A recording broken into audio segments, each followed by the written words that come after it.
Police मिली हुई है, police बिकवा रही है शराब। पुलिस अगर चाह ले तो पत्ता नहीं हिलेगा।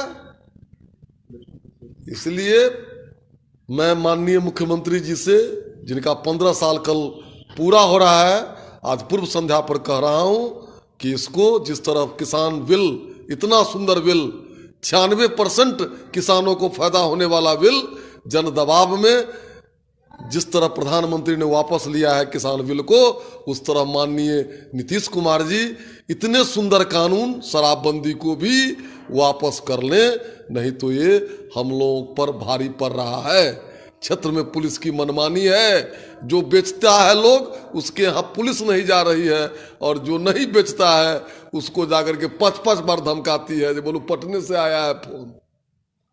इसलिए इसको पुनर्वापसी किया जाए।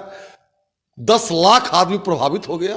हम लोग वोट से जीतते हैं, लोक के प्रतिनिधि माननीय नीतीश जी हैं, कितना सुंदर काम है ये, विकास पुरुष बिहार के उद्धारक हैं, लेकिन ये तंत्र जो है इनको फेल कर रहा है। और मैं फिर एक बार आपके माध्यम से कहता हूं कि रखवाला ही चोर बना हुआ है, रक्षक ही भक्षक बना हुआ है। इसलिए इसको वापस ले ले और टैक्स से अपना काम चले।